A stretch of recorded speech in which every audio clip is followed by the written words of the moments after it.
achi yaame koo harkisi nishoomte si arguuf jira na obsina chalisi si'ee konnaa yaa si'eessitu koode raan deessitu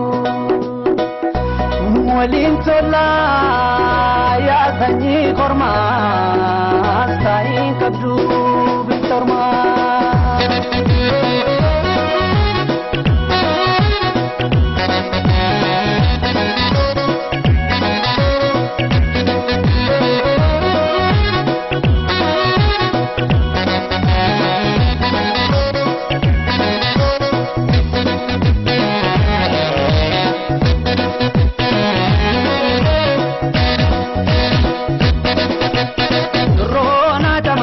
Chana asheta kote silatu bindu tajalat nara rasa sayuma batu rona jadiga chana asheta kote silatu bindu tajalat nara rasa sayuma batu rona jamadiga chana asheta kote silatu bindu tajalat nara rasa sayuma batu rona jamadiga chana asheta kote silatu bindu tajalat nara rasa sayuma batu tiro daba Yana masuta kumajala yo taniyu mabana yo sambana gafasbana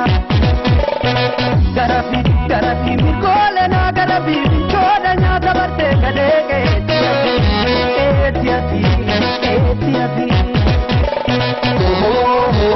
wanjo moradibi akagati nirgonyane yo fajamnu sanyi parisana kanu jetumbane Gorsa oke sakona yo dake panne adem saisa Mootummaan naannoo Oromiyaa jiruuf jireenya uummata keenyaa bu'uurarraa jijjiiruudhaaf kallattii adda addaatiin xiyyeeffatee hojjechaa jira. Adeemsa amma yoonaa tureen hiyyummaatu hundee gadi fageeffachaa dhufe malee fedhii fi faayidaan uummata keenyaa hawwiin uummanni keenya rakkoo hiyyummaa keessaa ba'uudhaaf qabu milkeessuu hin dandeenye. Kanaaf jecha mootummaan naannoo Oromiyaa tarkaanfii addaa kallattii jedhu kan fudhate. New Initiative kan jedhamu kun kallattii addaa adeemsa kanaan dura ture irraa karaa adda ta'een deemnee hiyyummaa seenaa gochuudhaaf fedhii misooma uummata keenyaa milkeessuudhaaf rakkoo hawaasa dinagdee naannoo keenya keessa jiru hiikuudhaaf yaadamee tarkaanfileen addaa fudhatamaa kan jiran. Seektara hunda keessatti seektara misooma baadiyyaa qofa osoo hin taane seektara magaalaa seektara hawaasummaa hunda keessatti tarkaanfilee addaa adeemsa turanirraa adeemsa adda ta'e fayyadamuudhaan ariitiidhaan akkaataa adeemsa ture jijjiirree fedhii fi faayidaa uummata keenyaa ittiin milkeessinu giddu galeessa godhatamee hojjetamaati kan jiru jecha. Qaama sanii kan ta'e qonna irratti inisheetiivoota adda addaa fudhannee hojjechaa jira. Uummanni naannoo keenyaa dhibbantaan 78 ta'u hojii qonnaa fi hojii jireenya baadiyyaa keessatti bu'uureffatee kan jiraatudha. Humna guddaa kan yoo itti fayyadamne yoo hoogganne raajii hojjechuu danda'a. Yoo hoogganne garuu miidhaa hedduudhaaf saaxilamuu danda'a. Saaxilamaas ture. Hooggannee jennaan garuu uumama gaarii qabna, bishaan gaarii qabna, lafa gaarii qabna, qabeenya misoomaa hedduu of harkaa qabna. Kanatti gargaaramnee qixaan hooggannee yoo jenne rakkoo uummata keenyaa yeroo gabaabaa keessatti hiiknee jiruuf jireenya uummata keenyaa jijjiiruu dandeenya. Uummanni dhibbantaa 78 ta'u baadiyyaa keessa jiraatu kun humna qaba, ijoollee barate qaba, muuxannoo qaba, aadaa qaba, safuu qaba, qe'ee qaba, lafa qaba, bishaan qaba, albuuda qaba, waa hunda qaba. Kan dhabe qaama sirnaan isa hoogganee carraa inni qabu itti agarsiisee carraa isaa sana akka inni jireenyatti jijjiirratu qaama isa godhu dhabe. Kanaaf kan hiyyummaa keessa turaa jirruuf amma tarkaanfileen addaa baadiyyaa giddu galeessa godhatan kun kan xiyyeeffatan kallattii jiruuf jireenya uummata keenyaa carraawwan achi jiran qindeessinee jiruuf jireenya uummanni keenyaatti jijjiiramu giddu galeessa godhatameeti kan hojjetamaa jiru. Tarkaanfileen addaa kun bu'aa qabatamaa fidaniiru. Fakkeenyaaf buna yoo fudhanne bunni alergee Itoophiyaa waggaa hedduudhaaf uwwisaa dhufee jira.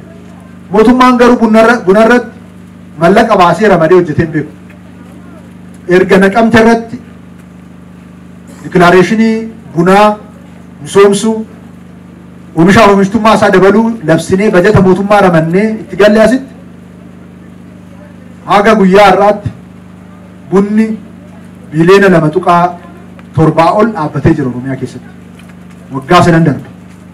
Kun oomishaa oomishtummaa keenya dabalaa jira. Kun fayyadamummaa qonnaan bulaa keenya dabalaa jira. Kun alergeen bunaa bara darbe parsantii 15 oliin bara kana naannoo parsantii 20 dabalee jira. Kana kan godhe tarkaanfii kana irratti fudhatame. Amma hojii buna irratti hojjetamaa jiru waggoottan 2-3 dhufu yeroo misiraachoo isaa argachaa deemnu ekspoortiin bunaa keenya dachaadhaa olitti guddataa jecha. Kana keessatti qonnaan bulaan hin fayyadamu, biyyi hin fayyadamu.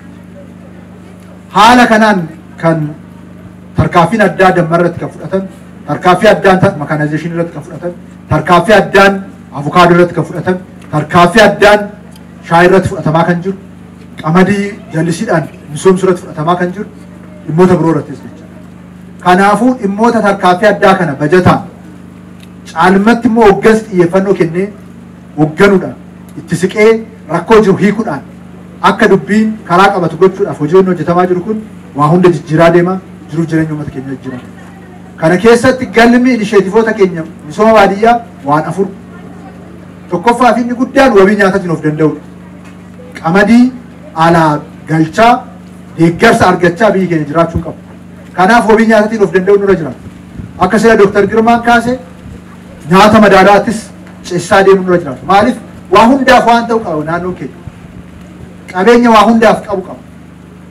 Inni lammaffaan ekspoortii alaa dabaluudha. Alergeen keenya akka dabalu gochuudha.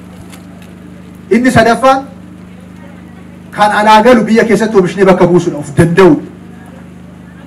Importii substitute gochuudha of danda'u nurra jira.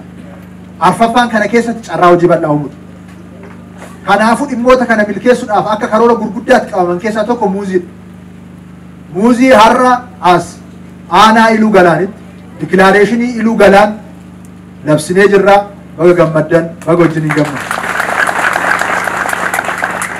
Muuziin biyya alaati sanyiin biyya alaati fe'amee dhufee Bishooftuu irratti qindaa'ee qophaa'ee as Jimma Wallagga Bahaa Shawaa Lixaa irratti cimsinee Wallagga Lixaa irratti akkasumas Buunnoo Baddellee fi Lubbaaboor Qeellam Horroo Bahaan immoo Harargee Bahaa Harargee Lixaa kana giddu galeessa godhannee godinaalee biroos kanaaf iddoowwan mijataa ta'an hunda irratti xiyyeeffannee Arsii Baalee irratti xiyyeeffannee Gujiif Booranaas iddoowwan kanaaf ta'an adda bahaa jiru kana irratti xiyyeeffannee bal'isuudhaan labsii har'a asitti dikilaareeshinii muuzii kilaasteraa misoomsuu sanyii fooyya'aa misoomsinee wabii nyaataa keenya mirkaneessuu nyaata madaalawaa mirkaneessuu alergee keenya dabaluu dhaaf asitti har'a iddoo seena qabeessa iddoo odaan keenya odaan bisil itti argamu sirni gadaa maccaa giddugaleessa iddootti ta'e aanaa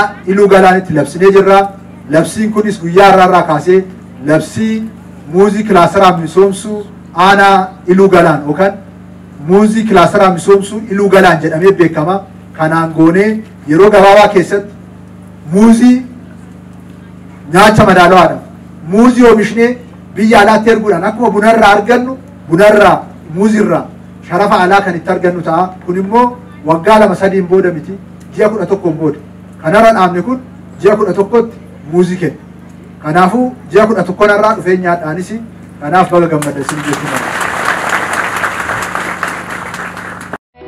Sinqotaa yaadachi yaame koo harkisi misoomtee si arguuf jira naa obsinaa callisi si eegonnaa yaa si eegsitu koode raan deessitu waliin tollaa yaa sanyii kormaa saayiin qabdu bittormaa.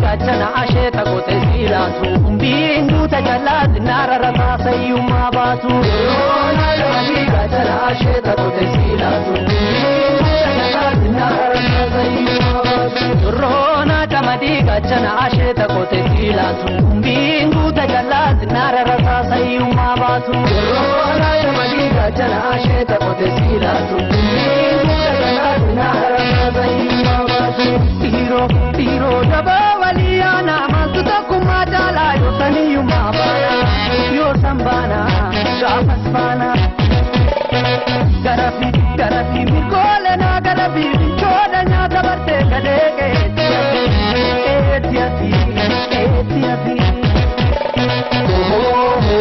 wanjo moradibi ya sagati mirgonyane yo fajamnu sanyi parisana kanu jetumbane Por so que